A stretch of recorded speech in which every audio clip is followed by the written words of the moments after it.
You stumble in the dark. You kept pushing on, but then you went too far.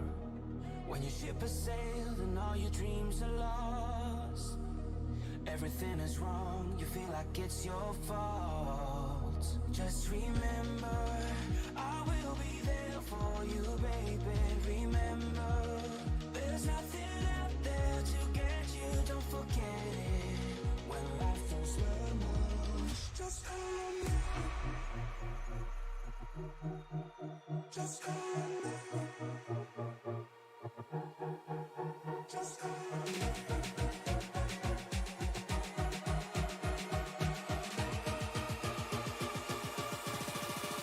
Just call me.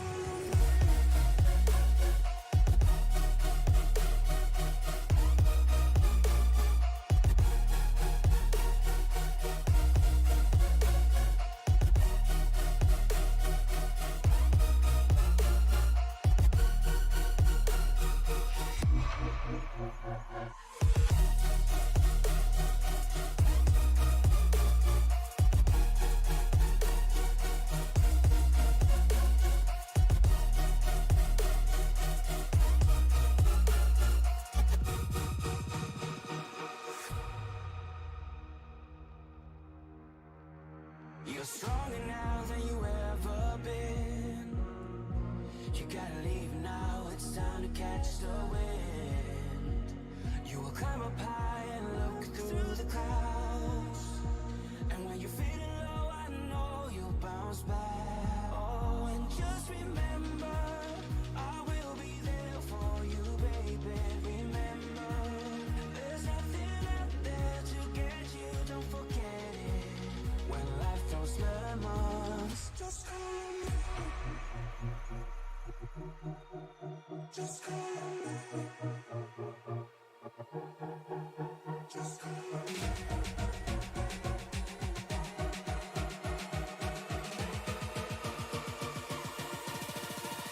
Just call me.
We begin today's broadcast with heavy hearts in our close-knit racing community. Tragically, Greg Biffle, his wife Christina, and their two children lost their lives in a plane crash earlier today, December 18th, 2025. Greg was an exceptional talent on the racetrack, securing numerous victories across NASCAR's premier divisions. From the high banks of Daytona's to the flat track in New Hampshire, he was a formidable competitor. Even after retirement, he demonstrated his enduring skill by winning a NASCAR Truck Series race in 2019, his first start in the series in 15 years. His most recent competition in NASCAR's Cup Series was in 2022. In the wake of Hurricane Helene's devastating impact on the Carolinas, which left thousands stranded and without power, Greg took decisive action. He conducted extensive aerial searches for individuals in remote and mountainous areas and delivered essential supplies to regions inaccessible by conventional means. He exemplified the qualities of a true community pillar, a role model, and a selfless individual. Greg, his family, Dennis and Jack Dutton, and Craig Wadsworth will be deeply missed. This has been a difficult period for the racing community, compounded by the recent loss of Michael Annett. We encourage everyone to cherish their loved ones and hold them close.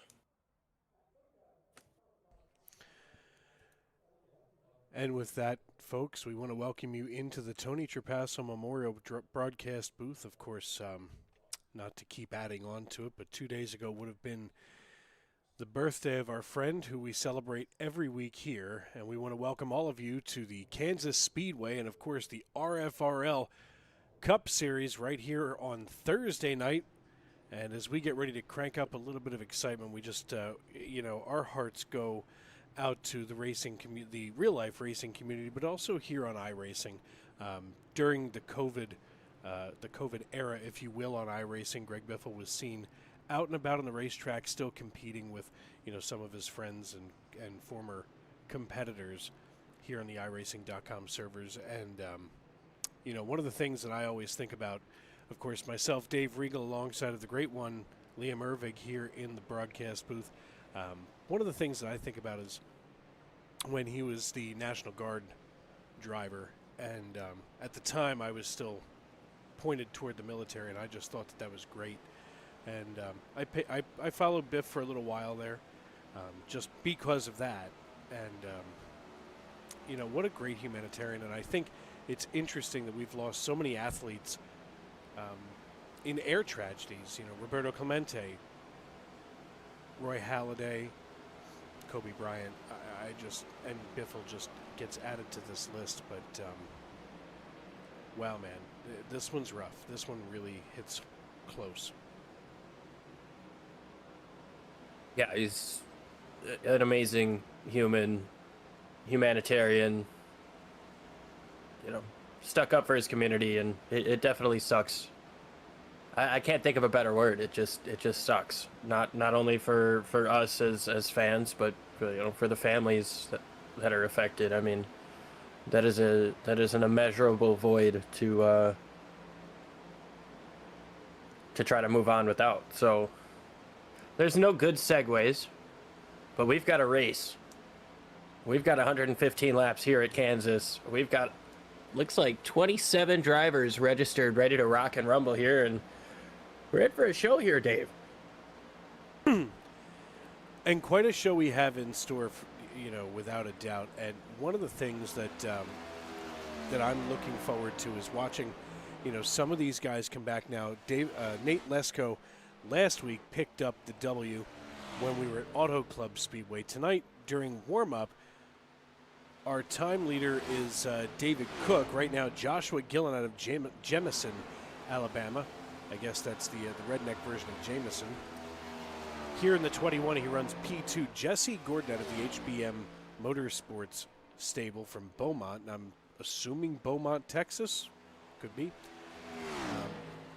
He's out here running just about 29.98 laps. So everybody about, 30-second laps on their best times. We started to see some of those fall off. Now, you had found during pre-race the pit window tonight with that 80% fuel load is going to be in and around 47 laps. Why don't you take us through some of our race setup here as we get ready to rock and roll? Yeah, we've got ourselves a fantastic show here. Track temperature sitting at 82 degrees. It's relatively cool. The ambient air temperature sitting right around that 75 degree mark, where it should stay for the entire race. Moving on up into the event, though, we've got 115 laps, and like Dave said here, we've got roughly a 47-lap fuel run, which is going to leave us to at least 2 pit stops, depending on how cautions fall. 4 sets of tires. There's 3 in the pits, including, or added on, what they start with. That 80% fuel limit is going to make us need at least 2 pit stops, but if a third one is necessary, these guys are going to have those tires. Yeah, it's always nice when you've got that extra set of tires in your back pocket, and of course, with the faster pair as well. Something that definitely helps a few of these drivers at least drive with a little bit more confidence, knowing that you can afford to make a mistake, but not more than one, that's for sure. As we take a look here at Christian Clark in the 99, Thomas Wynn here in the 72 machine. He's running 9th right now in the warm-up session. And, the other driver that I was paying attention to a little bit earlier out of Denver, North Carolina, Victor Etheridge. Less than a year of iRacing, he has 7 wins, 88 starts, and 33 top 5s. I would say he's a natural. That's a good win percentage right there. He's won almost 10% of the time he's shown up. I'm looking at probably 8 or 9% win percentage. And that's pretty good when you get out on track against 20 to 30 other drivers every single time.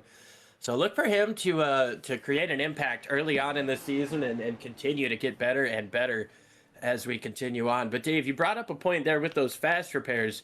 You said you can afford a mistake. That's not always the case. You can find yourself caught up in somebody else's mistake. And so that is also going to leave you just a little bit more peace of mind, knowing that if something happens completely out of your control, it might not take you out of the race if it's just one thing. Well, that's incredibly accurate. As we get ready to grid up here, let's take a look at our starting lineup. Rolling off on pole position, Tom Ringer, our points leader. He's going to be alongside of last week's winner, Nate Lesko. David Berlicki and John Ross, they're going to be in third and fourth in row number 2, while row 3 features Jesse Gordon and Cody Bausman. Row 4 going to be the great one, Victor Etheridge, alongside of Cole Sloan in the 9 machine, while starting on the inside of row number 5 is going to be Chance Griffith and David Cook. Starting in P11 on the inside of row number 6 going to be Cody Deek and Ron Millam to the outside, with the inside of row 7 going to be featuring Sean Dion and David Lewis. Chuck Burley and John Crosby hold things together in row number 8, while row 9 features Todd Parent and Josh Duncan. Rounding out your starting top 20 is Brian Souza and Jonathan McIntosh, with row 11 featuring none other than Max Dinda and Brandon Yates. Row 12 is going to have two great drivers here in P23, Joshua Gillen, and P24 going to start off Jacob Williams, with Devin Lingard and Thomas Wynn starting in 25th and 26th tonight. Starting in 27th is Brandon Hinton and Christian Clark in 28th to his outside, and that will round out the 28 drivers scheduled to take the green flag tonight right here at Kansas Speedway. As we go on down here to our race leader, we see the iRacing.com pace car bringing the field down the backstretch. We've got an extra lap going to be added on here for scoring purposes, just to get everybody in the right spot with such a large field. Joshua Gillen, like you mentioned, supposed to start up in 23rd. He's electing to, or he's going to be starting this race from the pit lane. Not entirely sure if that's his choice or a league choice, but we'll keep an eye on that and let you know. But he is here. We've got all 28 starters ready to rock and rumble for 115 laps here in the Midwest mile and a half. But tell you what, Dave, it's only the only one for a couple more months when Chicagoland comes back on the schedule. Yeah, you know, I'm really excited to see Chicagoland back in the real life schedule. You know, I think that they kind of did a disservice to the sport by removing themselves from that neck of the woods. And I mean, I'm not saying the Chicago street course wasn't fun, but it wasn't fun. At least my opinion. I'm not a road course kind of guy. Street course was even wilder. Well, I mean, you had SVG getting it done every single time, except for when he got clipped by Chase Briscoe in a completely freak deal. But I think it's safe to say that, barring any sort of contact, SVG had that one on lock, and maybe the people of Chicago want to see a different star get it done. Well, and I think we're going to see that when we get that Chicagoland race back. But right now, Tom Ringer, he's got the 68 machine to the low side of Nate Lesko, and like I had mentioned a minute ago, Auto Club Speedway was Nate Lesko's baby last week, as he managed to tame that tiger. The iRacing.com pace car working us through turns 3 and 4, and as it gets ready to dip on down pit road, the only thing that's left to do is it's time to wipe the visor and adjust the 5-point harness. Grandma, grab your popcorn, call a friend, settle in. Tony, happy birthday! Race fans, it's show time! Green flag in the air, off we go at Kansas.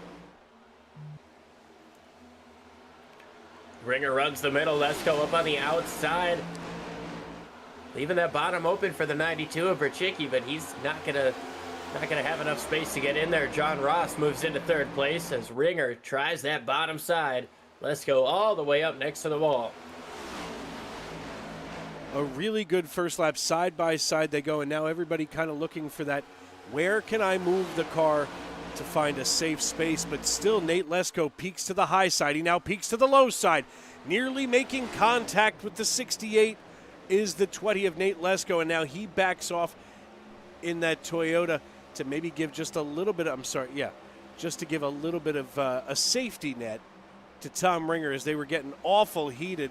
We work here on lap number 2, side by side. They are Jesse Gordon and David Berchicki. Let's go with Berchicki. Here in the 92. Fast time right now at 29.77 is Tom Ringer. A little bit of contact on the front straightaway there between Gordon and Berchicki. Gordon's got a nice run coming up on the top side, and he's got the 22 of Cody Bausman trying to figure out which lane is going to work.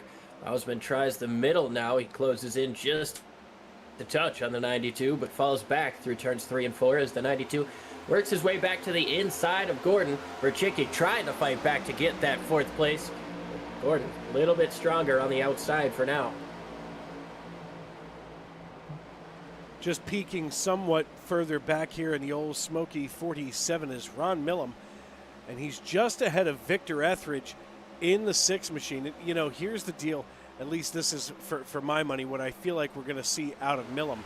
I mean, he's going to have to maintain the speed that he can find in that upper groove. There's a lot of speed locked up, there, but you also run the risk of letting the car get over tight as we work here. Taking a peek just behind him, Sean Dion is side by side now with the 48 of Max Dinda.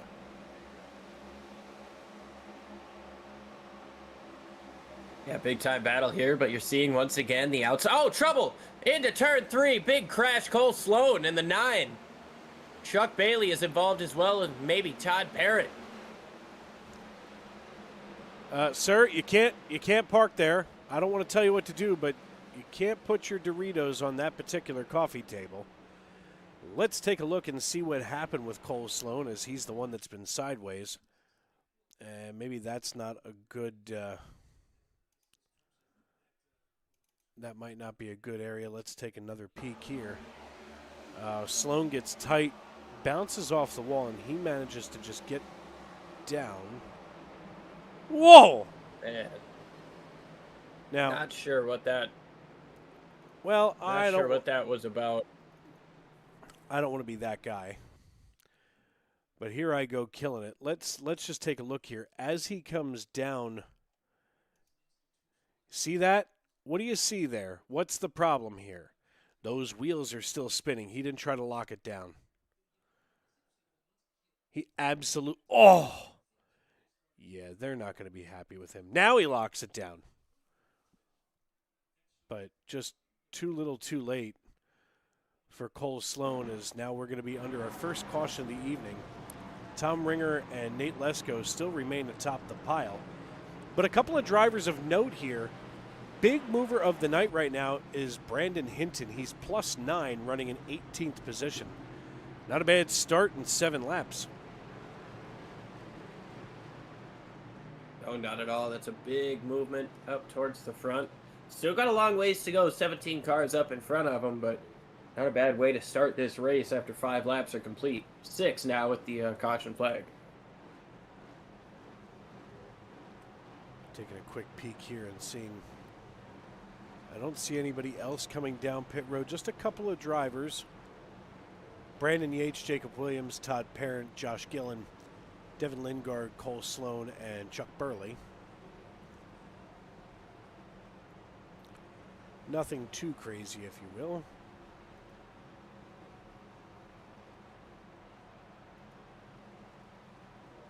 First caution of the race out here. Working lap number 7.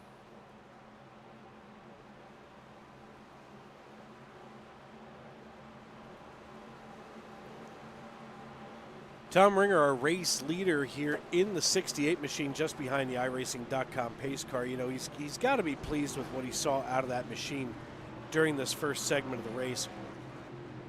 And I mean, you know, overall, you know, I think we're going to see a patient Tom Ringer tonight. I mean, he finished second last week to Nate Lesko, and they both sit on the front row. What that tells me is that John Ross, Jesse Gordon, and Cody Bausman, you know, and company, if you will, they know that either they're going to battle it out for third position or they've got to be able to attack and surpass Ringer and Lesko if they want to try to make any kind of headway in this piece. As we are 8 laps in tonight, the iRacing.com pace car lights are out, which means we'll be getting ready to go back green flag racing this time by.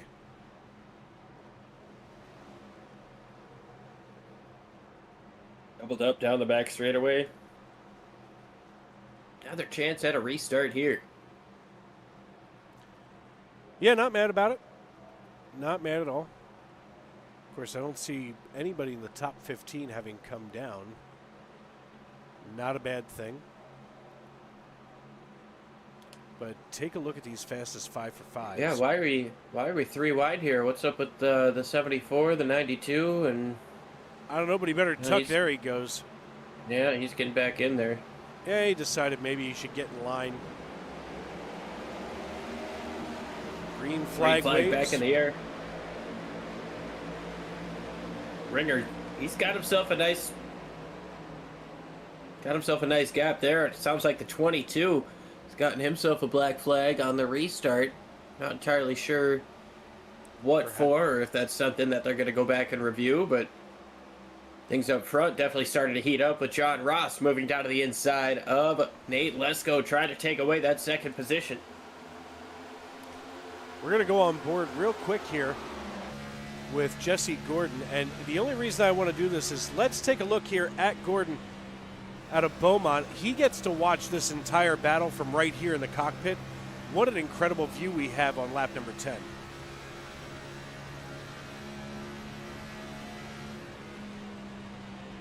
Watching these guys.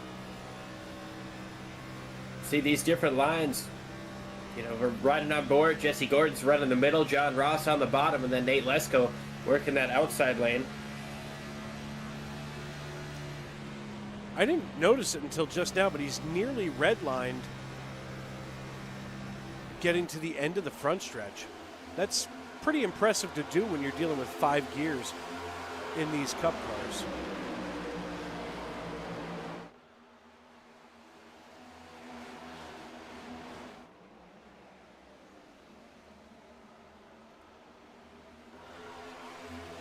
Yeah, looking back, looks like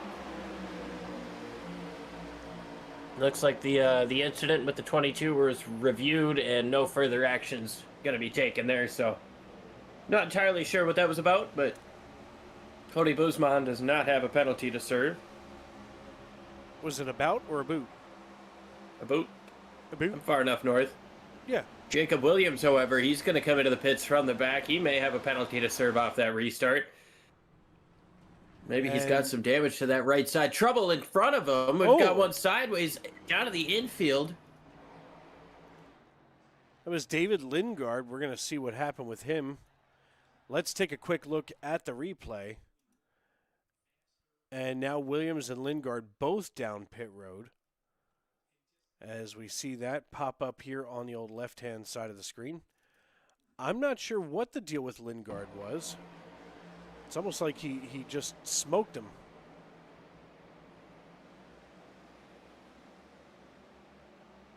Yeah, he got in too hot, got on the apron.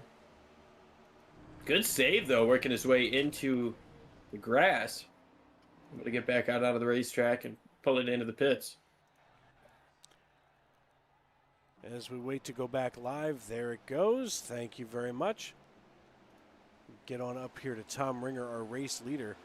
Looking somewhat further back in the field, a pretty good distance. This is all, I feel like if we're going to see something bad happen, this is going to be where the origin story is written. I mean, right now, the 60 of Brian Souza, he looks to the low side. The 3 and the 5 are side by side as they roll out of turn 4. I'm sorry, turn 2. As they haul it into turn 3, they're still duking it out, but they're giving each other plenty of room. And, you know, this is what's going to make a good race. But we're going to take a moment of silence here on lap number 16 for the great Greg Biffle.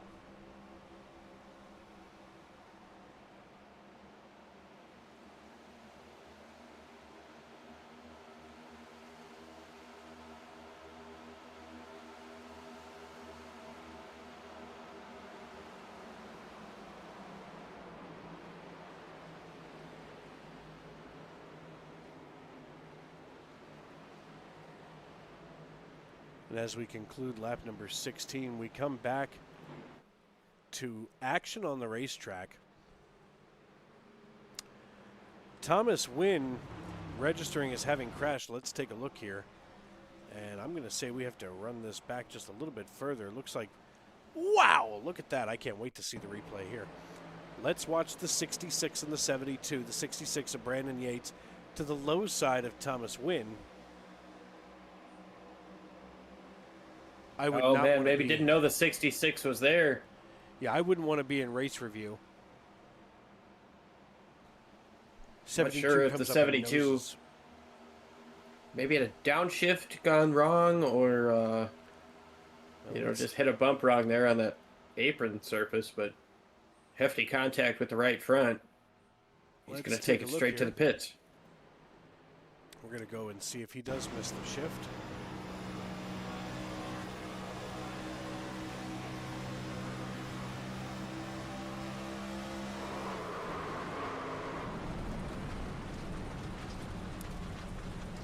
I think you may have been correct the first time around. We're going to take a quick peek here. There is, of Wholesale course, pit stops, Costco, Sam's Club, and Tom Ringer overshoots his box. He's got to back up. That's going to cost him the lead as Nate Lesko's already lifted up on the right side. If you would have been watching the race that I called on Monday night, it was championship night in the Goat Locker Racing Glove Station ARCA Series over on V-Speed, and I'm calling this race, and I'm telling you right now, literally the entire season, the entire championship fell to the driver who didn't make a mistake.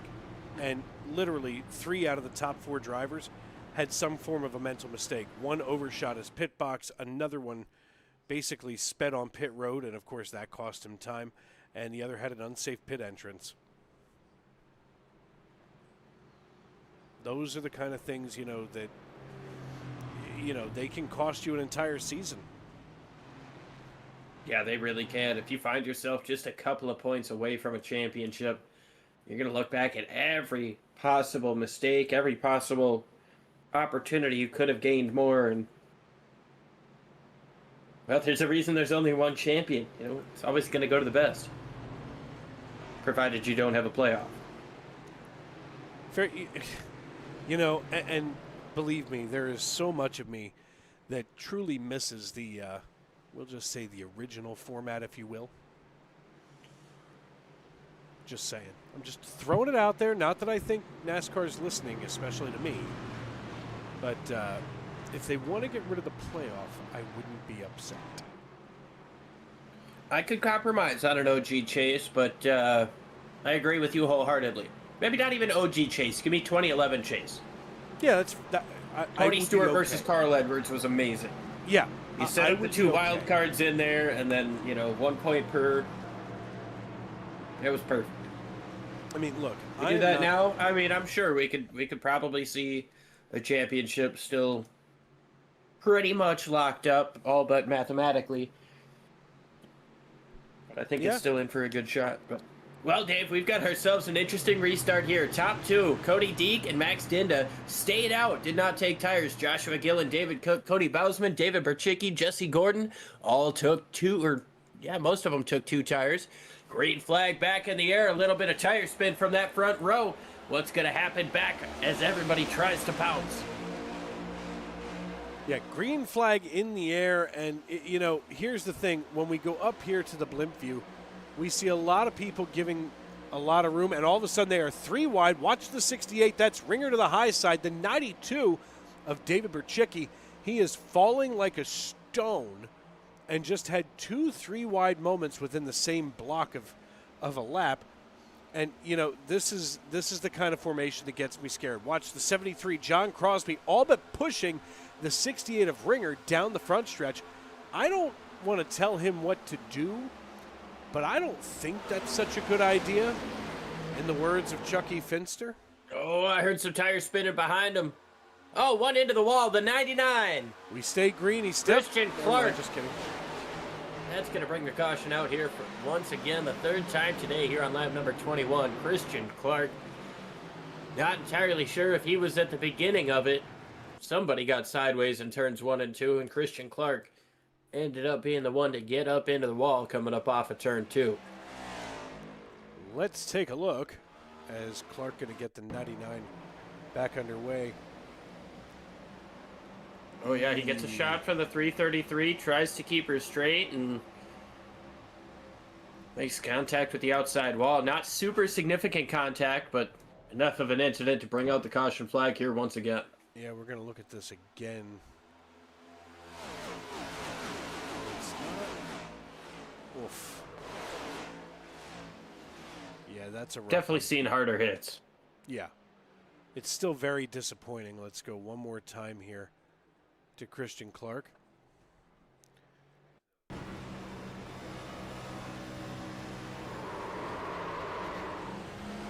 Yeesh.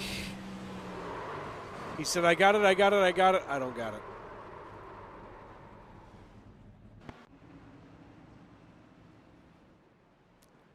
"22 laps in the books, and you know these guys are going to have to start giving each other a little bit more room out on the racetrack. They've now kind of shown their hand a little bit, and at least for my money, Liam, I don't think they need to be racing this hard on lap 23. What bragging rights do you, what bragging rights do you have? Oh, I got wrecked out on lap 23 on the day Greg Biffle died. There's no reason. Yeah, I got to disagree with you a little bit. We know how tough it is to pass in these cars. These guys feel like the restart's the only chance that they're going to be able to make big gains. I mean, if you're running outside of the top 10, you really got to rely on a restart, because after you guys get strung out, spread out, it's going to take you a lap or two to set up each pass. It's going to take you numerous laps to chase somebody down.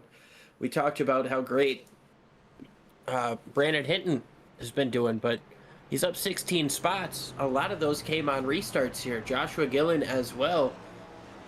A lot of those came on restarts, and he was somebody who's got some damage. You know, he came in under that first caution, got some damage repaired. Well, and, you know, you've got the time now, at least, you know, my opinion. You can take just a few extra seconds here, maybe a little bit of a breather. Maybe readjust that that thought process for your strategy. Now, Christian Clark came down pit road, but still staying out is Max Dinda. And Dinda, not going to say he didn't have a good restart, but everybody else came down on 17 now, you know, Deke and Clark on 22, even Josh Gillen on lap number 6. I just, to me, I feel like, why are you trying to do this? Well, the way I see it, everybody else has used up a set of tires on lap 17. Some guys have taken 2, but they're still lacking that set of right sides for later on in the race. By saving this set of tires early on for Max Dinda, if he falls back, so be it. If he gets a timely caution around lap 50, everybody's coming in again. That's going to be his first set of tires. Well, I'd say maybe 45. 50 might be doable with the cautions we've had, but 45. You get a caution around there, the guys who came in at 17 probably going to want to come in again. So you've saved a set of tires for the end of the race just by staying off cycle to what everybody else is doing here, Dave. As we come out of turn 4 and back into the Geico restart zone, Max Dinda drops the hammer and takes the green flag. Lap number 25 underway here at Kansas Speedway. Dave Riegel and Liam Ervik with you here on Sim Racing Media in the Tony Trapasso Memorial Broadcast booth. They're 3 wide behind Dinda. They get themselves sorted out in quick fashion as we work here down the backstretch. And I got to be honest, this is one of those situations where even as I'm looking down from the booth here, you know, these drivers are not really trying to turn the volume down as side by side the 05 and the 73 getting ready to exchange blows. Yeah, these guys really not slowing down much at all. Seeing these, oh, we got trouble getting into turn 2. Sideways is the 22. He's up in the wall. Caution going to come out once again. Cody Bausman, the big loser out of that one. Yeah, taking a look back here at Bousman, who's got to get himself back underway. Let's take a look, as I know the drone cam was back there. Let's see if we can get a quick look and see what happened with the 22. He gets tight, he makes the turn, and the car begins to rotate, and it just keeps going. Fortunately, he didn't take anybody with him, that's not a bad thing.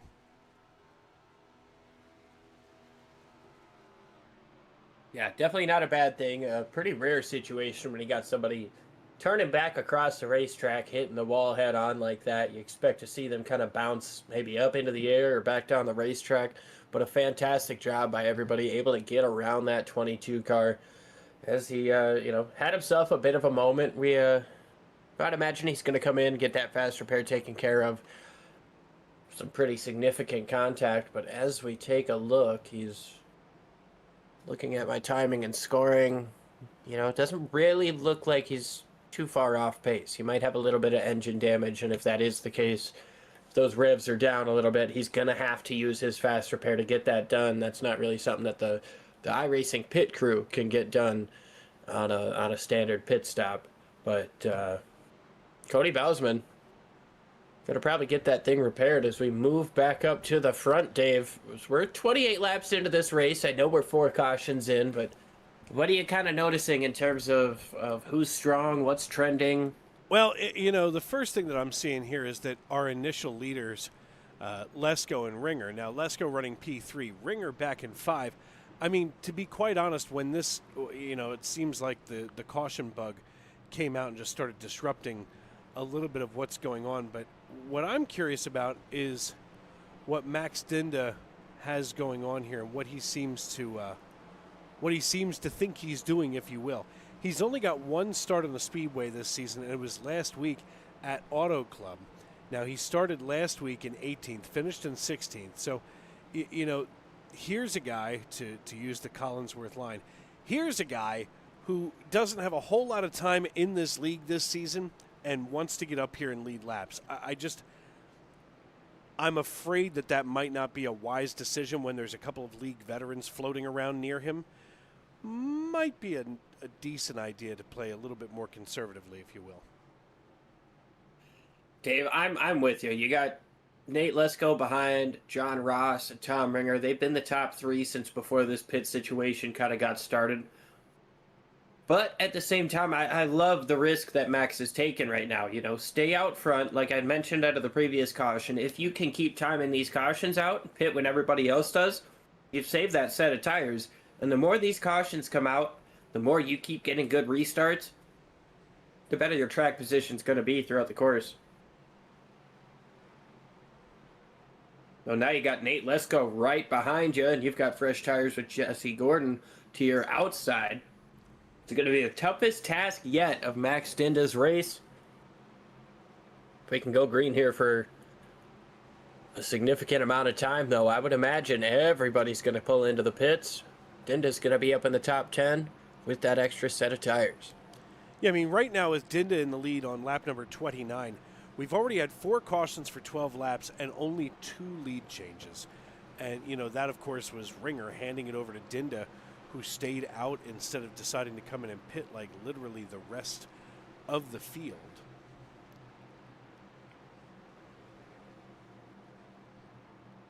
So it's going to be Dinda's Dinda, the only driver yet to make a pit stop. Yeah, it's going to be Dinda, Jesse Gordon, Nate Lesko, John Ross, and Tom Ringer, your top 5, as Dinda brings us into the tri-oval. And once again, off we go. They're side by side. Dinda gets a really good restart here and nearly exchanging paint as the 68 of Tom Ringer and the 44 of John Ross. Nearly able to waggle fingers at one another through the window net. Oh, and around goes the 110 of Jesse Gordon, hits the inside wall. We stay green because he's on the inside wall and not on the racing surface. So that's going to cost him his race for sure. So Jesse Gordon, after restarting, up there in the top 5, now limping around the backstretch. as Max Dinda going to bring home the bacon, so to speak. Lesko entered on the outside. Dinda tried middle, and they traded positions through the middle of the corner. And Lesko with that crossover, Lesko. and now, here he comes down on the bottom. You're gonna see the same move attempted out of the 48, but you just don't see that grip out of Max Dinda. He's gonna lose the lead. Nate Lesko takes it over. John Ross in third place now puts a bead on the back bumper of that Dude Wipes machine. And I'm sure he's using those Dude Wipes to keep the swamp butt away as he is working that wheel like a son of a gun. You know, I thought that Max Dinda would have been our biggest mover of the race, but Brandon Hinton just moved into that position at plus 20. He's keeping himself nice and cool with that Axe deodorant, but just ahead of him, John Crosby and Chance Griffith side by side, not exchanging paint, but definitely thinking about exchanging words on race radio. They're giving each other plenty of room. And folks, if you're an iRacing driver, this is how you get it done. They're close enough to keep it competitive, you know, as far as speed and timing goes here, but they're also giving each other enough room that one mistake of the wheel might not cost you. At the other end of that spectrum is Max Dinda leading Max Dinda leading John Ross. Ross all over the rear bumper of the 48. And look at this run that the 44 is getting now. And There goes Max Dinda. Dinda goes around. And you know what? I'll call it right here in real time. He asked for it. We stay green flag racing because he hits the apron and goes the same direction. Nate Lesko remains the race leader, and they're about to go 3 wide behind him. Ringer, Ross, and Chance Griffith. Yeah, and I tell you what, like I said, I applauded that move until he started blocking. You got a lot of cars behind you that are a lot quicker. There's here they go. Up at 2. You got a lot of cars right behind you. They're getting 3 wide because you're holding them up. At some point, you just got to let your cooler head prevail and let them go. Unfortunately, that's not what he did. He kept blocking. He got some bad air coming up off of turn 2. Got sideways off the front of John Ross there. A little bit of contact with the 73, sending him back, but you know, and some of that had to do with the aggression that John Ross was coming at him with. You know, I mean, here's the thing. Ross couldn't just get the run, but, you know, the 48 wasn't giving him a whole lot of options. He was just hurling himself. And look at the 68, almost getting the chrome horn out to get around the 05 of Chance Griffith. He put him in the wall there coming up off of turn 4. But the 48, he was blocking. He was working to keep those guys behind him, and with that type of discrepancy on your tires, you just can't do that. I'm all for trying to get what you can get, but you've got to understand the tire discrepancy there and, you know, just let a couple guys go. He was way back in the field to start this race.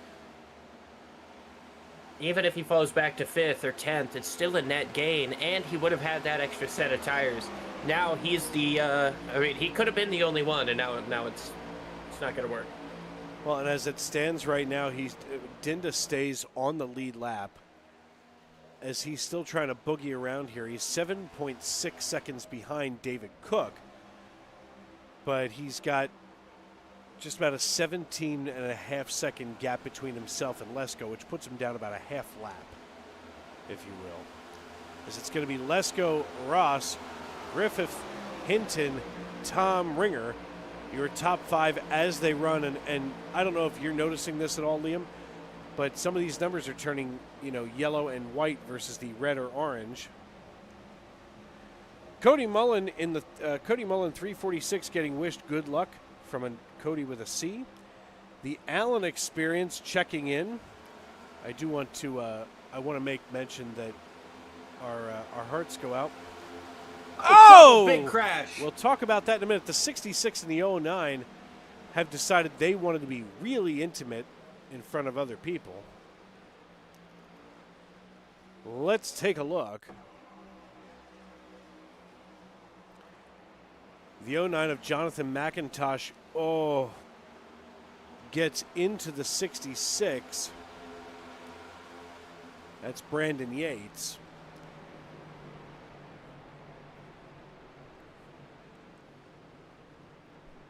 That's ugly.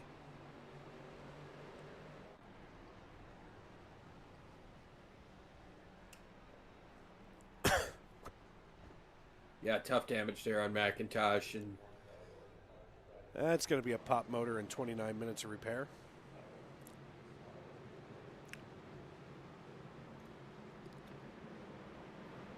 So right now, if we look at some of these best times, Tom Ringer, who's back in 5th position right now, laid down a 29.76. Lesko, who's our race leader, he laid down a 29.89.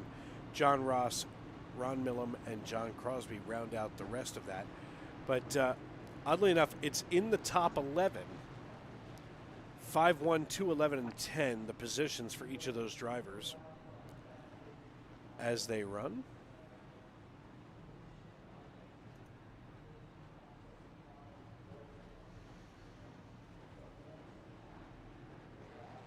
pit stops happening here. Sousa, Millam, Cook, Dion, Dinda. Looks like Dinda's going to get that damage repaired the old-fashioned way. Christian Clark, John McIntosh, Brandon Yates, Devin Lingard, and Cody Bausman also getting service done. A couple of those guys have gone a lap down. So far, this has been a race of attrition here. 5 cautions throughout the course of this race. We're seeing a lot of drivers going to the pits with damage. Yeah, I got to be honest. I didn't think that we were going to see this many cautions, and I do want to check in here. As of course, we want to talk about Mrs. Bergen, Alan Bergen's wife. For reasons I can't quite explain, Alan Bergen is married to a woman. Here, I was afraid he was, more into goats, but turns out to be a woman.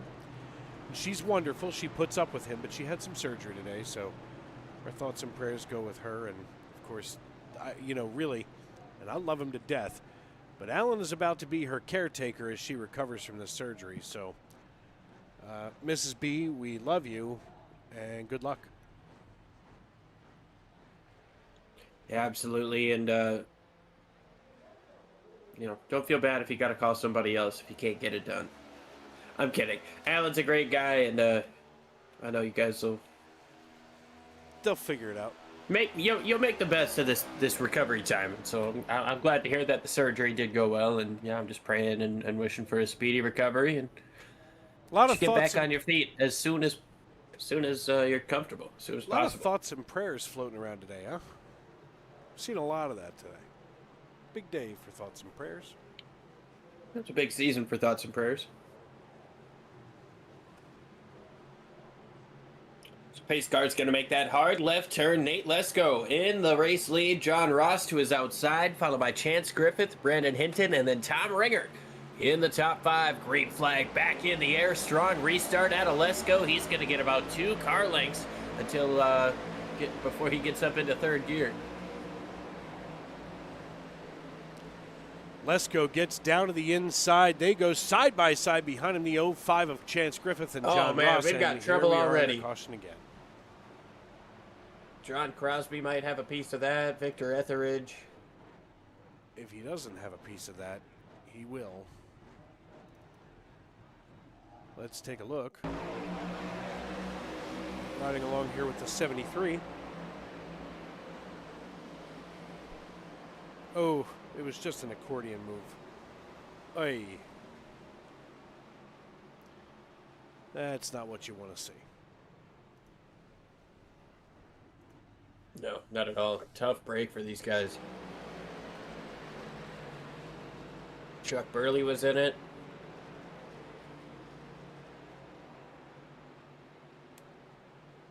Joshua Gillen reminding us that there is no fast repair in this league, and he hasn't taken any tires yet.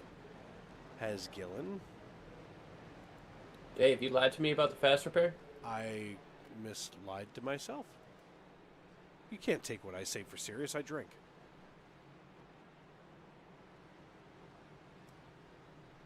I mean, I don't drink heavily on Thursdays. Days that end in Y? Yeah.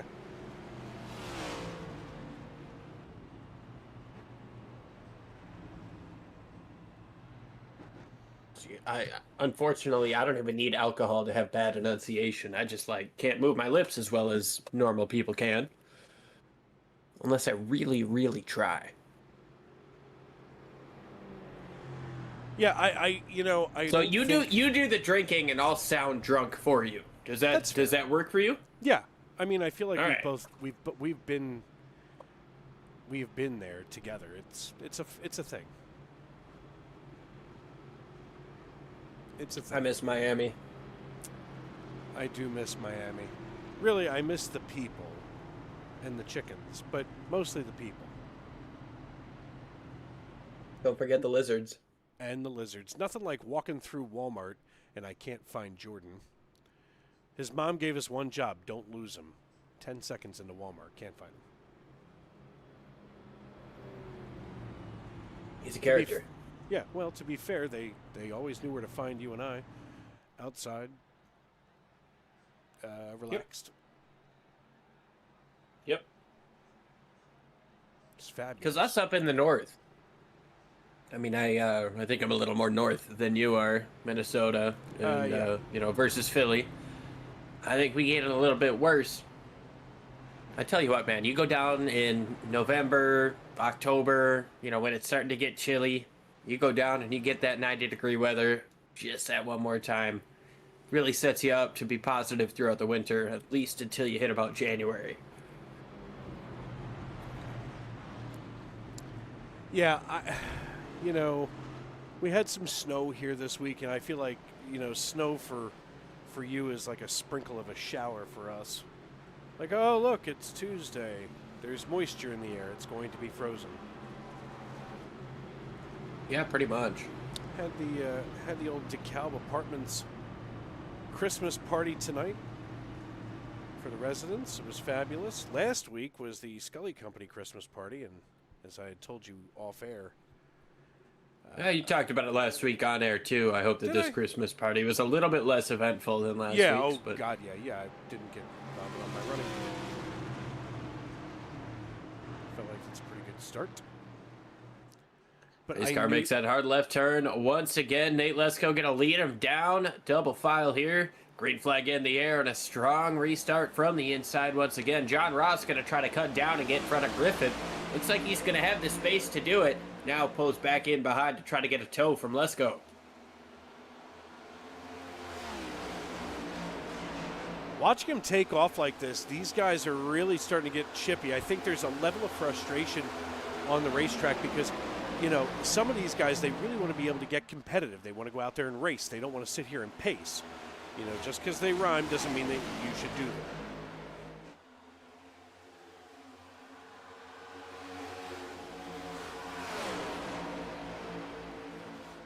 Almost 3 wide, getting into turns 1 and 2. You see that 13 machine Cody deep. He's running the outside with the 74 David Cook. Just to his inside, you see that 68 of Tom Ringer trying to work his way back up. Started on the outside. No, I think he started on the pole here today. Now sitting just inside the top 10 in 9th place. Deke and Cook stay side by side in the 6. Trying to get a strong run here on the outside. That's Victor Etheridge working on Tom Ringer. Big move. Almost Watch Ringer. Ringer just hurled it to the inside. Good Christ. That was nearly a mess. Etheridge got the wall a little bit. He's going to keep it straight, but a sketchy moment down the back straightaway. Yeah, I don't know if he needs, somebody to tell him which direction to point, but that was dangerous. We stay green flag racing here on lap number 50 of 115. Want to thank everybody for tuning in tonight. I want to thank you for welcoming us into your homes and onto your phones, wherever you may be and however you may be listening. Nate Lesko takes over the race lead after qualifying on the front row.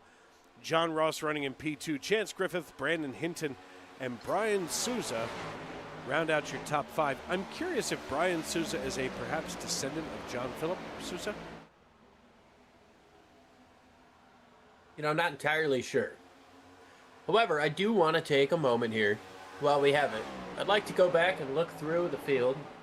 Seen a couple of tributes to Greg Biffle here today, one of them being the 77 of Josh Duncan, running, I believe, his 2004 or 2005 National Guard paint scheme.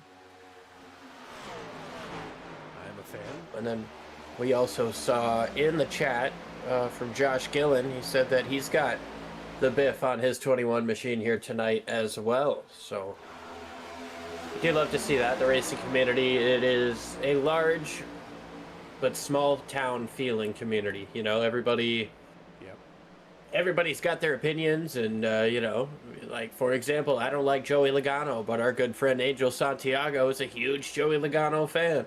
But we still love the same sport. I don't get it either, but no. You know, we still watch the same sport week in and week out every single Sunday, and you know, we all share our opinions. Whoa. We all talk with each other about it. That was a sketchy moment there. Almost some contact between Cook and Ringer. You know, just to put a little punctuation on your point about Logano and our friend Angel Santiago, I love Angel and Rebecca to death, and I would fly to Florida in a heartbeat if I needed to for them. But this whole Joey Logano thing, it just doesn't feel right. It just feels dirty. I think because he feels dirty. He always looks like he's a kid that's about to snitch. He does. And then he complains, and he has a whiny voice. Yeah, he's kind of got that, you know what, eating grin on his face when something happens, and he's like, I'm going to benefit. It's going to be my thing. You know, I mean, look, and we were talking about this earlier, and although the playoff format is not really my favorite, I feel like the person who would have benefited most to not have this year's playoff format would have been Denny Hamlin. And I'm not a Denny Hamlin fan. I love Joe Gibbs, do not like Denny Hamlin. Mostly because he still thinks he's somebody's not so favorite driver, whatever he says there. He beats your favorite driver, that's what it is. He does beat your favorite driver. But my question for you, Mr. Hamlin, is what if you are my favorite driver? Did you just beat yourself? Is that legal to say on national television? I have an FCC license. Let's take it out for a spin. I'm pretty sure that if Denny Hamlin beats himself in public, he's not breaking any laws. But a contact there between Crosby and Malam just in front of Josh Duncan. I'm waiting for the government to come down on my house. I saw headlights, but they weren't the government, so we're fine. It's legal.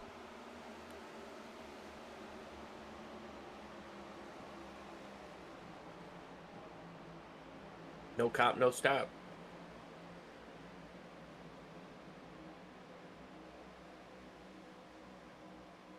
Working lap number 50 or 47 here.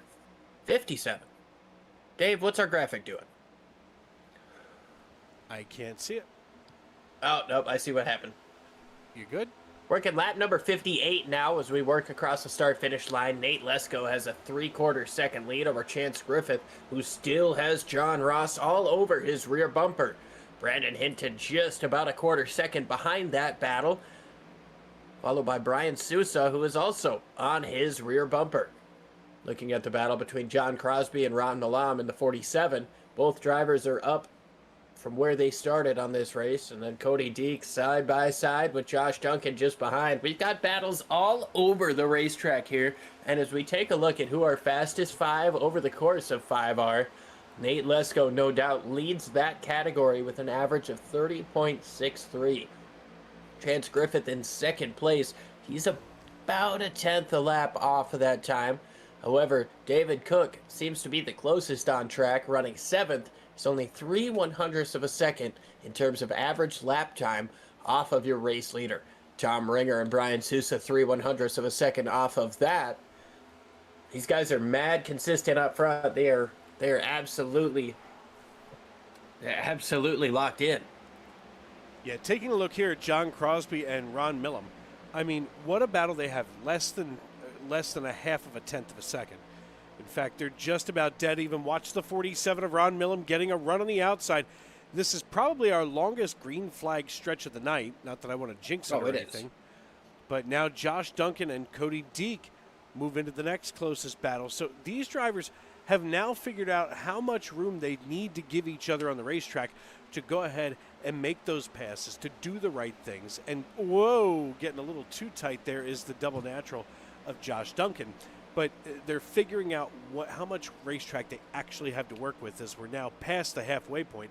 Lap number 61 of 115 here at Kansas Speedway. Dave Riegel and Liam Ervig with you. Of course, the A team now separated by the Great Divide as Liam up there in Minnesota. Actually, we're really both in two great metropolises, Minneapolis and Philadelphia. Yeah, don't forget about St. Paul, state capital. Often forgot about, but right next to Minneapolis. I think because Minneapolis is more fun to say than St. Paul.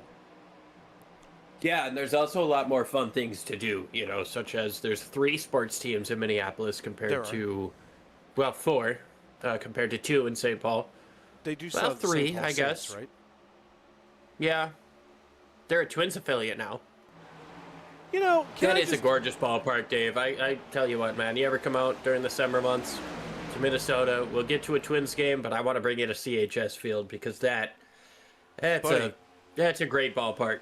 I shouldn't know who the St. Paul Saints are, except that I'm a crazy minor league baseball person. Speaking of baseball, as we do look forward to the summer months while we freeze our nunnies off here in the Northeast and the upper Midwest, the Major League Baseball All-Star Game will be hosted right here in the city of brotherly love, and I'm just saying I've got room here at the house.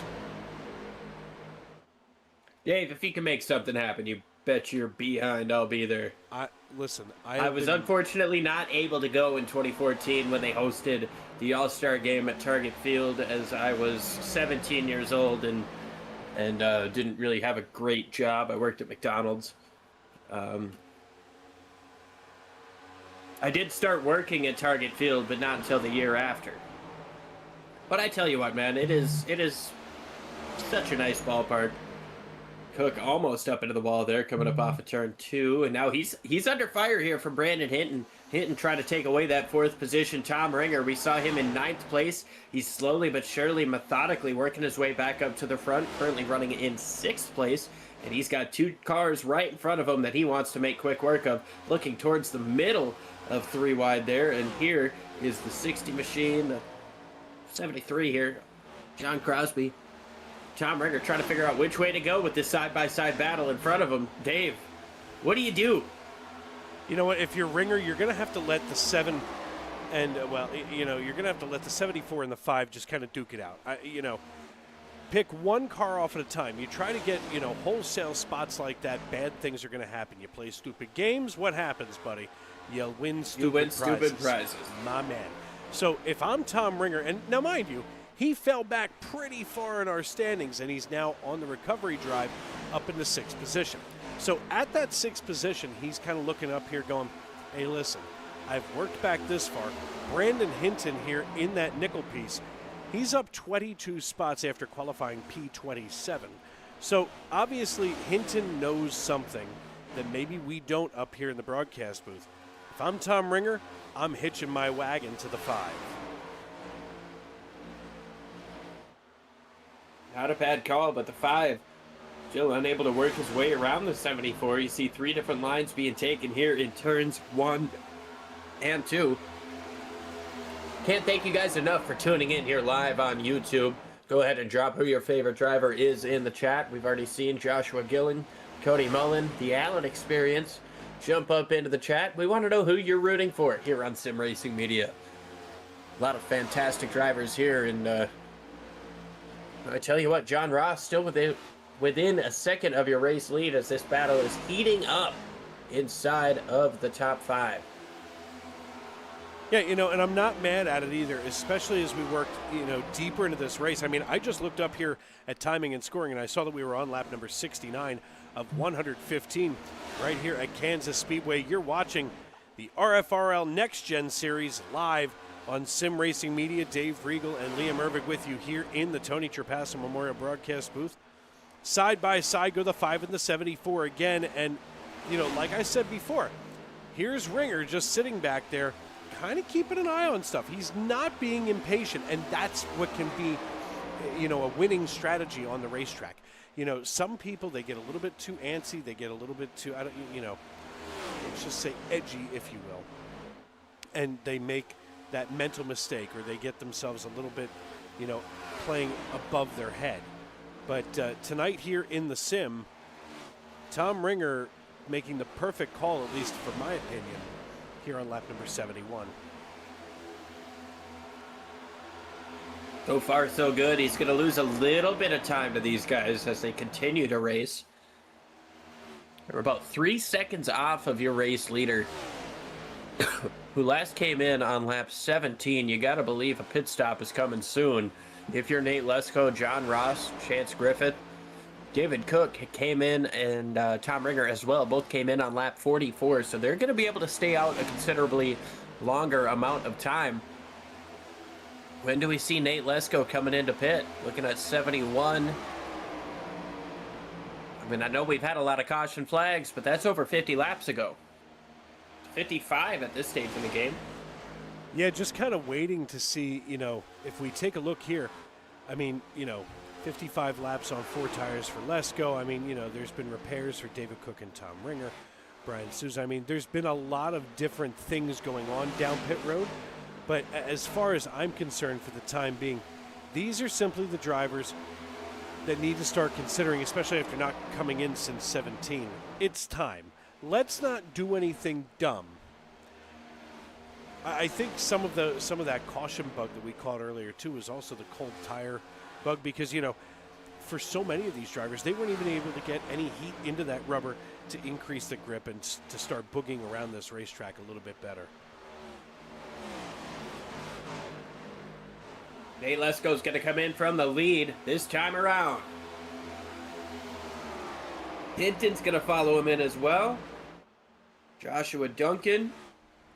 A lot of pit stops here coming on lap number 74. Oh, sideways there for Hinton. He's going to keep her straight.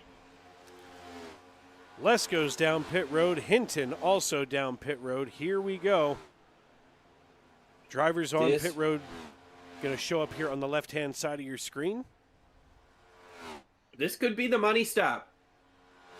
45 laps to go, or 40 laps to go when they cross the start-finish line. Yeah, this is going to be able to get to the end. However, if the caution comes out, I anticipate some guys utilizing a pit stop towards the end of this race. Looks like we had somebody get sideways on entry into pit lane. That could have been Griffith. Chance Griffith. Chance Griffith sideways on the front straightaway, trying to get this thing back in the right direction. Hey, can't park there. Can't park there. See, now, and here's what's happening with Griffith right now. It's not that there's anything broken in the car. He's frustrated, and he's, giving it just a little bit too much throttle and spinning himself out time and time again. So before he gets on race radio and says that there's a problem with his wheel, no, that's a frustrated driver trying to get it down pit road like John Ross here in the 44. That cycles Tom Ringer back to our race lead. Ringer from the pole back to the race lead, a very comfortable, familiar spot. He's going to have a considerable amount of time before he's got to come in and make that pit stop too. In terms of lap times, though, he is not putting down phenomenal times. Nate Lesko had himself a bit of an issue.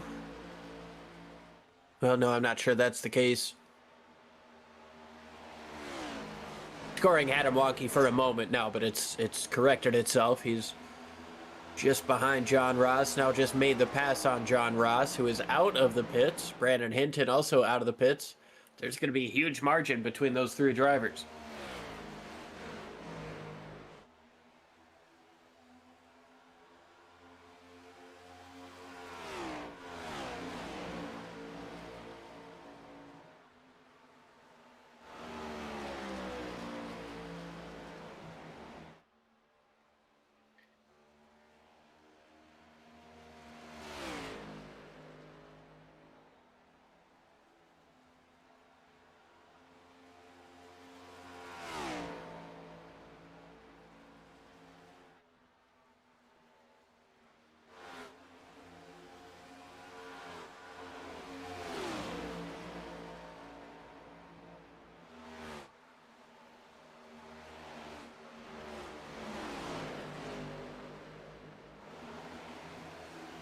Yeah, this battle on fire right now. Just a tenth separating these two. And you can see John Crosby wants to make that pass happen here on the 60 machine of Brian Sousa. Sousa up in the third place, last pitted on lap number 40 compared to 44, but like the cars around him. Doing a fantastic job holding on to this third place right now. But when these guys cycle through pit stops, you know this field is going to be flipped upside down. Yeah, and I mean, that's one of the things that I think that we have to pay attention to. I mean, you know, Ringer now, I think every green flag pit cycle that we go through in auto racing, no matter what, you know, style of racing it is, has the risk of doing this. You know, you're Tom Ringer, you know that you're a great driver, that you're an experienced driver here in this league. But now all of a sudden you've kind of played a dangerous game. And now you've stayed out a little bit too long. I mean, you know, more than half the field coming in, you know, between lap number 74 and, you know, about here at lap 82. Now, unless you get that caution, you might wind up giving up that lead and all of the progress that you've made so far. I mean, this is true, but you could also find the overcut work in your favor. I have been one that is lost trying the undercut and been beat by the overcut because these guys are just so much faster than you at the end of this thing. It's entirely possible that staying out for Tom Ringer, David Cook could work out. Brian Sousa as well, just about 2 seconds off of the lead, with John Crosby still all over his rear bumper. Cody Deek, you see, getting around him. He's on fresher tires, but he is numerous laps down. So, not going to be much of a factor there as these guys still see David Cook in front of them and Tom Ringer not too terribly far, but getting smaller in their front mirrors, or in their front windshields. Yeah, going to be an interesting sprint to the finish here. We're just about 30 laps to go as we're here on lap 84, so we're at 32 to go. Tom Ringer, your race leader. Max Dinda, kind of the last car that hasn't come down pit road yet. As we get to Nate Lesko, he would cycle up into the race lead, running in 8th position right now. However, he's also about 35 seconds behind Tom Ringer. So let's do a little bit of quick math here. If you're running 30-second laps or 31-second laps like Ringer is right now, you come down by the time you get to that pit box and then back out. Now you're the one that's nearly, you know, a half lap, if not more, behind who would be Nate Lesko. Well, Dave, here's another thing to look at. The pit time, or pit lap time for Nate Lesko is 45:30. The gap between those two right now is 35 seconds. So if Tom Ringer were to pit right around now and have the same exact pit stop cycle that Nate Lesko did, he's going to be 10 seconds behind him. Is he going to have enough pace to catch back up to Nate Lesko? I think it's possible, but I think he's got to pit sooner rather than later at this point, just to make sure he can guarantee himself enough time to stay as patient as he needs to.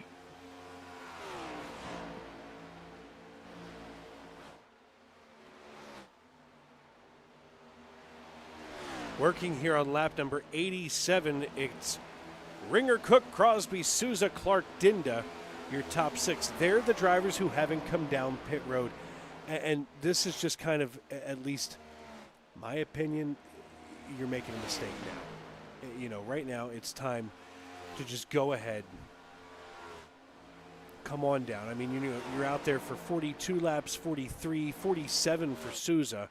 You know, look at all this. This is getting a little bit foolish. And this is kind of what we've seen out of those RFK type, Chris Buescher type strategies. You know, stay out as long as you possibly can when you know you're off strategy or able to, just in case that caution comes out in your favor. We've seen it happen. Although with the track as spread out as it is and as many drivers a lap down, damaged cars all over the place, I just don't see a yellow flag being super likely. Nothing's impossible. I mean, it could definitely still happen. But these guys are all spread out. They're running their own race. Well, Brian Sousa's going to pit from 4th place. 73 of John Crosby going to pit from 3rd. Tom Ringer stays out another lap. You know, and here's the other thing. I mean, looking at a race recap here in the lower right-hand corner of your screen, lap 90 of 115. We're just about to hit that 25 to go as Crosby and Sousa make their entry down pit road. Now, we had 6 cautions, and 4 of those came out, back to back to back to back. And just 5 lead changes, which is pretty decent. And now add a third Caution to is this out. list, We've and got there's the problems caution. into turn 3. Oh, Victor Etheridge, my. big problem.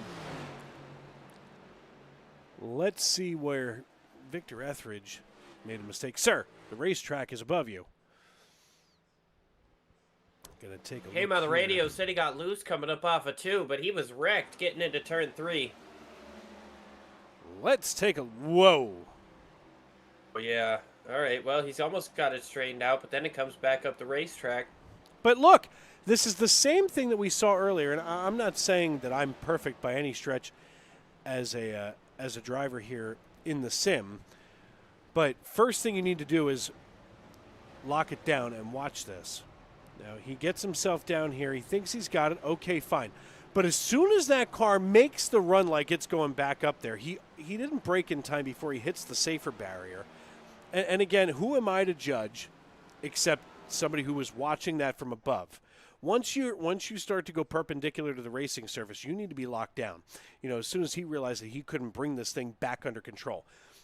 This is, again... Well, and Dave, I'll bring up another point here. This is, we know Victor's pretty new to iRacing. I don't know how old he is or how much, if he's done any real racing, but, he was trying to save the car. He hit a massive bump that shifted it back to the right and, likely got on the gas and just didn't have the control. But like you said, you just got to lock it down there. When you're that close to the inside wall and that grass is in front of you, what are you going to gain? It's just, I don't know. It's an odd spot, and I know that the track down there is really, really rough, and it can really throw those cars sideways, and it's not often a situation where a driver is trying to get back up onto the racetrack. It just kind of happens to be that way. But, it's just kind of one of those spots where instincts say one thing and experience says another. Well, now and now check this out. Tom Ringer's going to come out of the pits in the lead with more fresh tires than you could shake a stick at. Nate Lesko's able to come into the pits. Does he have his extra? Or I'm sure he does. But this is that caution that I mentioned that Tom Ringer wanted. We've seen Paul Wolf or the RFK guys pull this strategy, stay out as long as you can. That caution might come your way. And now we're going to see Tom Ringer on the lead lap with David Cook. Nate Lesko and Max Dinda going to get pit stops in. I'm not sure if one of them maybe made the lead lap and the other one was free pass. But then you got John Ross, Brandon Hinton, Brian Sousa, John Crosby. Those are drivers who are unable to pit as they come and take this wave around here. So they're going to have to restart on the lead lap, not only with, being behind everybody that's a lap down or numerous laps down, but they're also not going to have the opportunity to pit here, as we've got 1 to green. Yeah, I mean, this is just a scramble and get in line, which, I understand trying to get that lap back, but, there are times, at least, as far as pit strategy and maybe race strategy, if you will, that you got to think to yourself, hey, listen, unless I'm going to contend for the lead or I'm in a points, a desperate points situation, I think you almost have to say, hey, listen, let me wash my hands here, and we'll see you next week. Come in and get those tires. Don't wreck the field. Best case scenario here is Tom Ringer leads David Cook, Nate Lesko, John Ross, and Brandon Hinton in your top 5. And we got Brian Sousa, Max Dinda, and John Crosby rounding out the drivers. 8 drivers still on the lead lap with a chance to win this thing. This field is spread out here at this restart. Green flag back in the air. Tom Ringer gets down and away. There's a lot of lapped cars in between, but we've got a crash already in the back. Looks like Griffith down to the inside.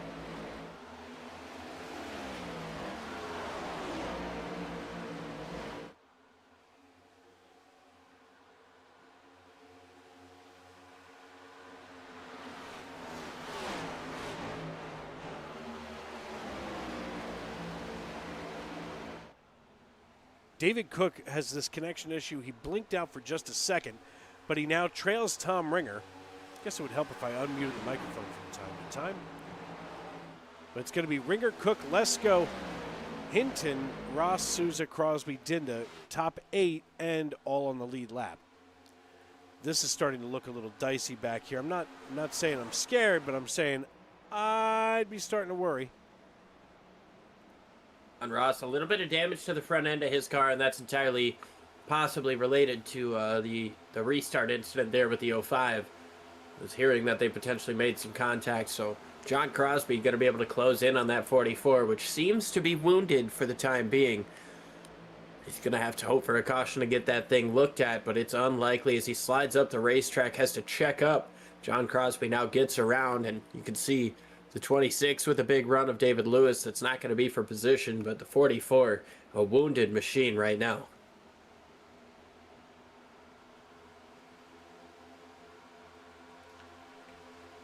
Tom Ringer now gapping David Cook by 0.3 of a second. That might do it for him. 19 laps to go. As Brandon Hinton in the 5 machine is up 23 spots. And he's starting to try to close in on Lesko, but it's just, I mean, he's got 1.8 seconds to get there and only 19 laps left. It's going to be a really tall order.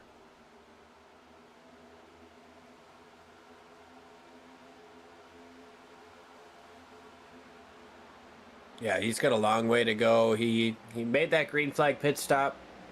Was out there for a couple of laps, got his tires hot. Now it's gone through a heat cycle. Still going to be better than some of the guys in front of him. The top 3 all coming in on lap 91. That's going to signify, or that's going to put them significantly in a better spot. John Crosby peeking to the inside of Brian Souza, now drifts back to the racetrack. He's trying to use as much asphalt as he can to get the run that he needs to try to get around Souza. But Souza almost matching him step for step. It's almost like he's driving with his rear view mirror versus out the windshield. They're both sitting here maybe trying a little bit of a draft strategy to get up to the back bumper of Brandon Hinton in the 5 car.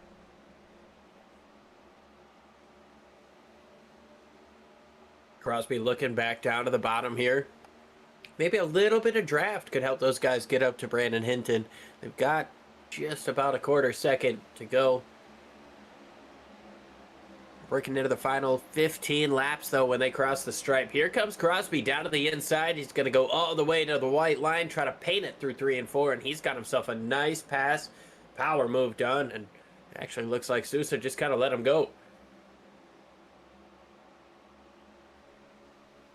15 laps to go now. Tom Ringer, your race leader here. And a close battle between the 73 of John Crosby and the 60 of Brian Souza. Now, you know, we say close battle, but, you know, check this out. Hinton here in the 5 has to hold off the 73 while they work around the lap car in the form of the 99. I mean, Clark's only down 1 lap, but it's like not the time to be in the way. And at the same time, the thing that I hate most on the racetrack is when somebody goes, "You're a lap down, can I get around you?" No, you can earn it.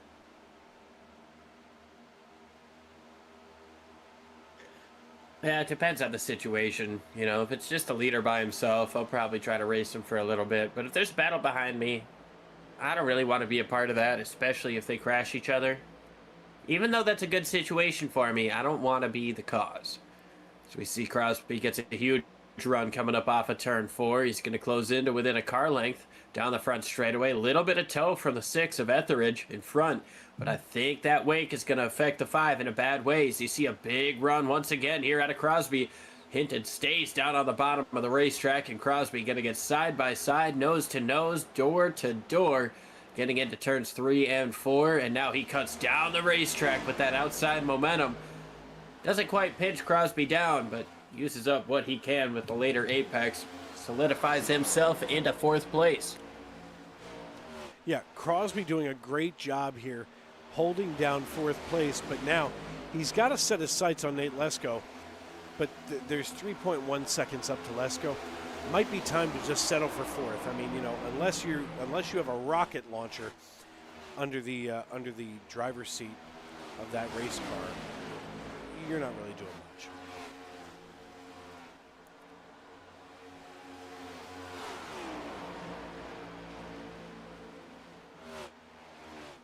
Now Crosby's trying to work over the lapped machine of Etheridge. He's got another lapped car in front of him before he can make his way up to third place. Third place, Nate Lesko, who's 3.2 seconds in front. Half a second gap between first and second, and then another second back to Nate Lesko. Things separating just a little bit more up front as we are approaching. We have 10 laps to go this time around. An impressive race now that we've gotten rid of the caution bug. I mean, we just had that one, a few laps ago, but we were really starting to wave more yellow than green here at Kansas Speedway in the RFRL Thursday Night Cup Series.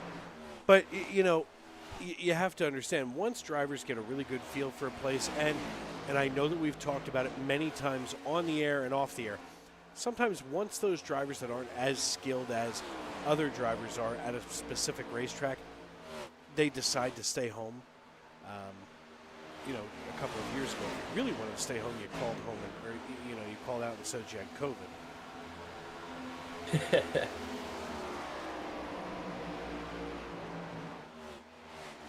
Crosby just under 5 seconds back from your race leader, Nate Lesko. Tom Ringer, rather. He's got David Cook closing in. Just under half a second now. A little bit of a run. Tom Ringer doing a pretty good job as Nate Lesko also trying to close in.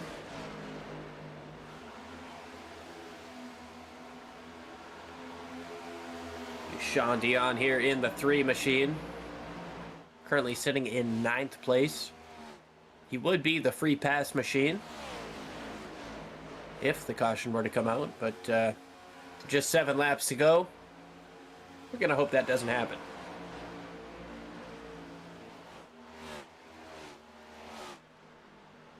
The only car, I believe, separating John Crosby from Nate Lesko. Dave? Yeah, I mean, here's the thing. That 3.5 seconds is starting to grow between Lesko and Crosby. I mean, right now, if I was a gambling man, and I'm not, but it's our podium is going to be Ringer, Cook, and Lesko. I mean, and even so, Ringer has been quietly extending that lead, by about 1/10 of a second every 3 laps. And I've thought about this over the years as a race fan, not just as an iRacing, broadcaster, as Chuck Burley coming on down pit road, but as a race fan. When you're quietly making those moves and getting up to where you have to be, like Tom Ringer, David Cook, and Nate Lesko, he's quietly been gapping David Cook, hitting his marks, being consistent, and doing the things that got him to why he's up here now.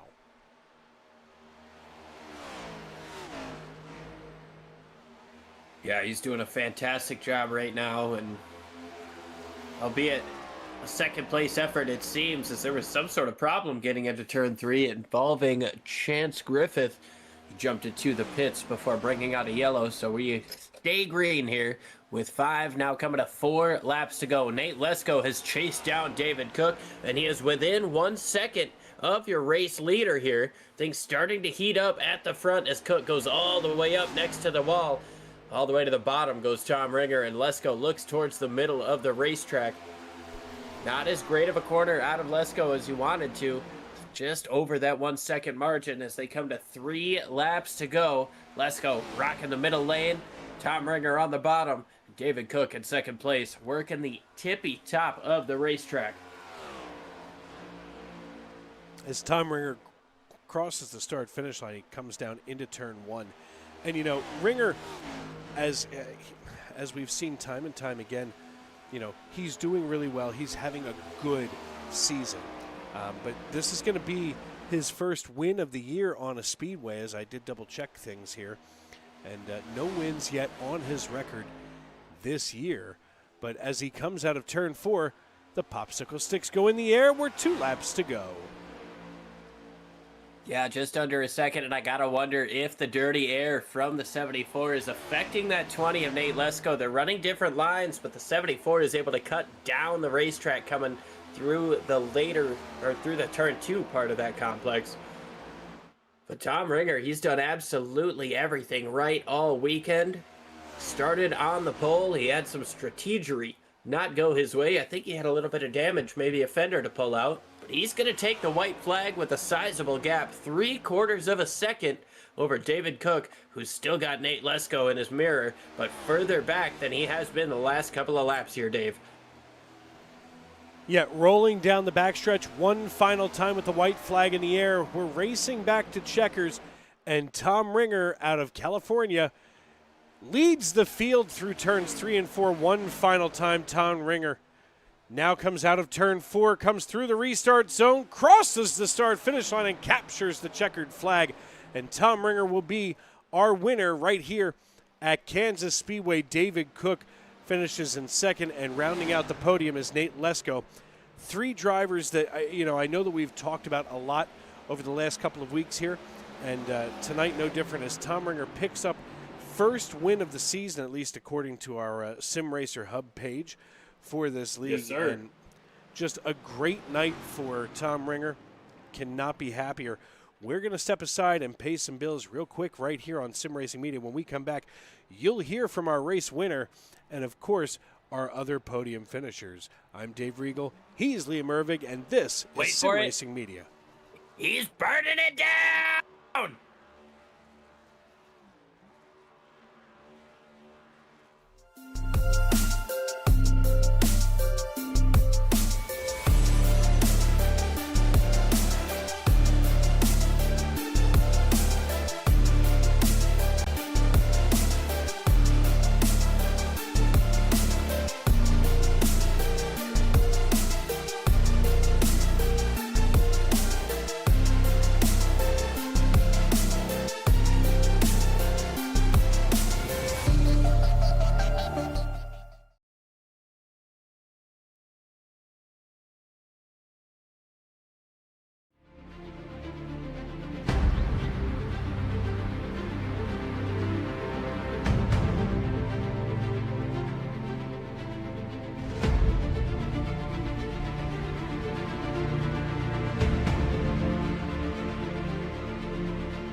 Basket can't defend. He's got the outside line for the second part, and he can't hold on. Going the long way around. We're going to be 3 wide for the lead as they all come to the line. Who is going to take it in the end? And here comes Lockwood. He's going to make the move to the outside. Quinn tries to force him off a little bit, but there he goes.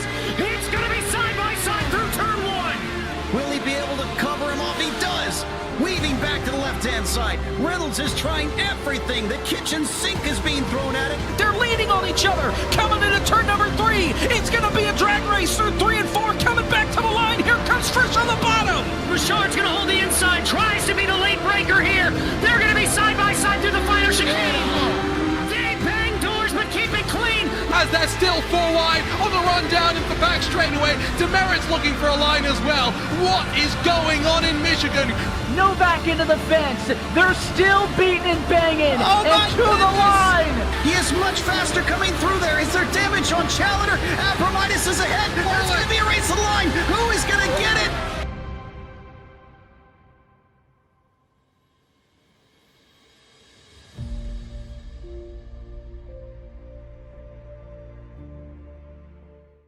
Results, you got the starting grid. Welcome back to Kansas Speedway, and of course another great race here in the RFRL Cup Series on a Thursday night. Dave Riegel and Liam Ervig with you, and before we talk to our race winner and our podium finishers, we want to take a quick peek at our final results here before we talk to those podium finishers. Liam, take it away. Yeah, Tom Ringer gets the job done here. His first of the season over David Cook and Nate Lesko, who was denied his fourth. John Crosby and Brandon Hinton round out your top 5. John Sousa, John Ross, the boss, Sean Dion, Christian Clark, and Cody Deek round out your top 10. And then Max Dinda, Victor Etheridge, David Lewis, Josh Duncan, and Chance Griffith are the next 5 on the board. Chuck Burley, followed by Ron Malam, Devin Lindgard, and Jonathan McIntosh, followed by Brandon Yates are your top 20. Then Cody Bousman, David Berchicki, Joshua Gillen, Jesse Gordon, Thomas Wynn, Jacob Williams, Todd Parent, and Cole Sloan finish out the field here at Kansas. Now we've got some interviews. We've got some people to talk to, some very important people. We're going to go ahead and start with our race winner, Tom Ringer. It's Dave. It's Liam and Dave up in the booth. You got a copy? Sure do, guys. Well, Tom, we've been hoping to talk to you in Victory Lane. Took you 6 weeks to get it done, but you got her done here in a pretty good fashion. What does it mean for you to get your first win on the season? You know, I've been winning in the other 2, but Cup, the field is so much better. I mean, you got Nate, you got, I mean, it's just, it's harder. It's harder than it used to be, and you got to work for it. And doing the pits the way I did, I got lucky with the caution. That's the only reason why. If I could get out front, you can't touch me. I was flying, but that's what it takes because you get the clean air. You know what I mean? Yeah, we saw you at the beginning of the race. You lost the lead, but you took it back for a little while. What was it? What was the difference between clean air and dirty air throughout the course of this race? If you can get out front, you get a good push on the front end, and it helps you plant the car. And that really, really, really helps. When you're in the middle of the pack, it's dirty air. It's hard to pass. So I was just kind of, when I pitted that time, it was a strategy because I could make it on one more stop. So I came in early. Everybody else kind of stayed out. And that's what I thought it was going to take if it stayed green. And then I'd get behind like Hinton and a couple other guys, and I would get kind of stuck right there where I didn't want to force the issue. You know what I mean? And then I got the opportunities, and once I got the opportunities, I could make my way through them. Talk to us about that last restart there. It seemed pretty clean and green there for those last 20 or so laps. Yeah, that's just being out front. You can get out front. You can kind of walk from them. I was actually letting up to where I didn't get too far ahead of them, so I didn't wear my fronts out. So I was kind of letting up, and then I was waiting for Lesko to pass the other guy. And once he passed him, I was going to start putting it to it, but I never had to do it. Well, before we let you go here, Tom, who helps you get it done week in and week out for this league? I would say the admin team. Without them, a lot of this stuff wouldn't happen. And we appreciate you guys for what you guys do, and we'll see you on the next one. Yes, sir. We'll see you there. Thanks, guys. That the voice of Tom Ringer. And now, next up on our podium, if you could please get him, is David Cook. Actually, I don't see David Cook in the staging See if I area. can find him anywhere. Not seeing him. Well, he's disconnected from the race session. Let's go ahead and bring in Nate Lesko. Finished third here tonight. Hey, Nate Lesko, it's Dave Regal up in the broadcast booth. You got a copy? Yeah, I got you guys. Listen, man, great run tonight. I mean, you start on the first row in second position, and you finish here in third. I mean, you only lose one spot, and of course, you and Ringer tonight, were just a really hard act to try to beat, but you still fall a little short. Is that disappointing, or is that just fuel to the fire for next week? No. I mean, I was happy with the race. How it was all playing out was leading the strategy. I think the best strategy. Got an unfortunate caution, but that happens. So, I mean, I did as good as I could up to that point. So I'm happy with the result. I'm good with that. Yeah, I mean, you have a run like that, and you wind up here thinking, okay, next week we've got to focus on the next task. What do you do to prepare yourself after coming off of a finish like this? Ooh, I don't know. What track is it? You know what? I haven't looked at the schedule. Of course, you were going to ask me a question I didn't have an answer to. We got to jump up real quick. Let's just pretend that this Milwaukee Mile is what's next on New Year's Day. It looks like we're going to have a couple of New weeks Year's off. Day Obviously, race. next week is Christmas, so we of course, we won't have a race. But, yeah, going to come back at the Milwaukee Mile. More practice laps for that one. I like the short tracks, so I'm actually looking forward to that one. I feel like if you can manage the race, you can really run away from your competitors. So it's all about just managing the tires and having a clean race out there. All right, my friend. Well, listen, congratulations again on the P3 finish. Before we cut you loose, who do you need to thank and who helped you get it done tonight on the 20 machine? I just want to say congrats to Tom. He came so close last week, so I'm glad he got the win this week. So congrats to him. I want to appreciate you guys for the broadcast you guys put together. It's really well done. So appreciate having you guys around, and condolences to Greg Biffle, his family, friend and pilot that were on board. So I appreciate him and all that he has done. All right, my friend. Well, listen, congratulations. And, of course, we thank you for the kind words for Greg Biffle, and we will see you next week. Well, All right, we'll do. That is. All right.